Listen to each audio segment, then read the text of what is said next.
Hi there. So I bought a Huion KAMVAS GT-191 V2 6 months ago.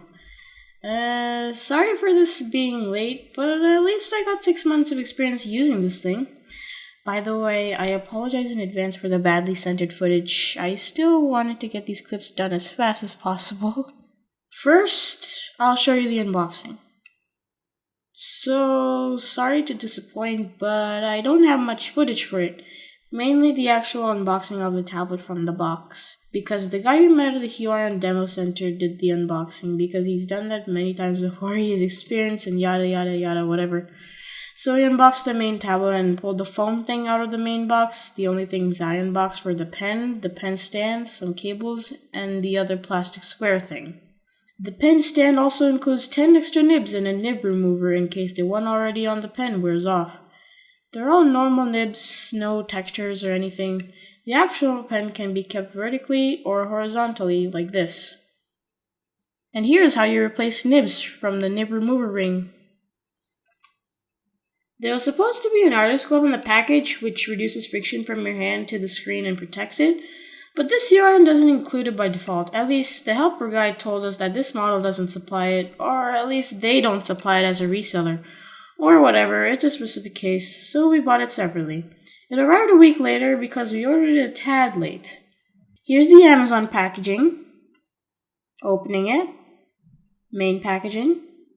Opening it. And the actual glove. It's just sitting there, in the paper. But who cares? I didn't feel like cleaning it. I verified the glove. Great material. Nothing else to say, it's pretty cool. And it feels pretty nice to use.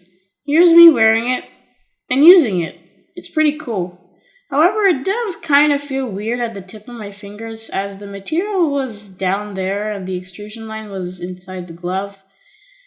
So yeah, it's only a bit uncomfortable to wear.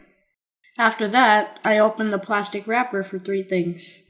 The cleaning cloth for the tablet. You know, the thing you'll only use for 2 weeks before you ditch it and don't care anymore.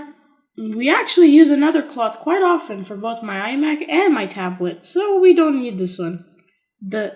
Whoa, this looks like a useless disc for the tablet. Psych! It's a circular piece of paper! We've been duped! Actually, they don't provide discs anymore, most likely because it's recommended to get your drivers from the internet. Since it's easier, you get the latest drivers, and computers with disk drives are slowly becoming extinct. That was hilarious. Thanks, Huion. That was a lot to say for a false alarm. I just thought it would be humorous to mention. The warranty card, useful for if Huion is incompetent. And finally, the manual.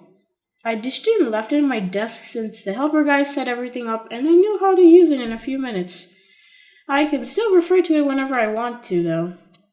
By the way, if you're setting up a Huion tablet or monitor on macOS 10.14 or higher, be sure to enable another program and security preferences or else the pen won't work.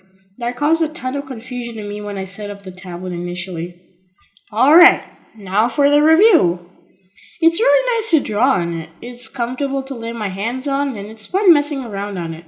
This monitor is 19.5 inches diagonally, has a 178-degree viewing angle, and has 16.7 million colors and 100% sRGB gamut. That's some pretty dope specs there, am I right? This monitor can display video with VGA, HDMI, or DVI. It's really nice that Huion gives you those options, as I only have a VGA to Thunderbolt converter on hand right now, so it's relieving that VGA is also supported by this monitor. There are cables for the 3 types of video, a cable for power, a cable to use the pen, and a power block. This monitor does not have any buttons on the sides of the screen, which is okay since the keyboard is right in front of it, with the Huion acting as my main monitor now. But a touch bar would be nice for convenient and fast zooming in and out. Also, the adjustable stand I like. However, the guide told me that whenever you adjust it, you'll have to recalibrate the monitor, which is a slight inconvenience, but I can deal with it. Speaking of that, here's the driver software. You can modify your monitor keys if you have them, which I don't. Adjust how the pen behaves, such as the dual shortcut buttons, and the pressure sensitivity. You can also adjust the work area, such as the area which the pen will write on, the rotation, and the monitor calibration. You can also export your preferences to a file for other computers or for backup purposes, and import preferences from a file for the purposes described previously. Speaking of the monitor settings, also known as the OSD, it is used to change settings about the monitor, which is self-explanatory. But to be honest, it's pretty inconvenient to use. Sometimes I'm changing a setting and it just thinks I'm done changing the setting and goes back a level. It's just, I don't even know, I cannot use it that much. Now on to the pen. This pen is Huion's pen model PW500, which has no batteries. Nice that they moved on from that. The pen is lightweight and comfortable to use. It looks good too. Shortcut buttons, always nice. I set the small one to delete because I watch Alan Becker and it's easier to animate stick figures. And the back one is set to right click because default setting and it's convenient. At least those shortcuts are there for me. The pen has 5080 LPI pen resolution and a report rate of 266 pps, which makes every line you draw smooth as butter with minimal to no lag. It also has 8,192 levels of pressure, which, whoa, that's pretty cool. That's a step up from my previous tablet, obviously. And here's a video of it in action. Oh yeah, even when I calibrate my monitor fully, I still can't get my pen to be spot on with the cursor. This means that there's just a tiny bit of parallax towards the edges, but it's too little to notice, and I don't even mind. The monitor stand can be adjusted from 20 to 60 degrees, so you can either use the monitor as a normal monitor or just keep it flat.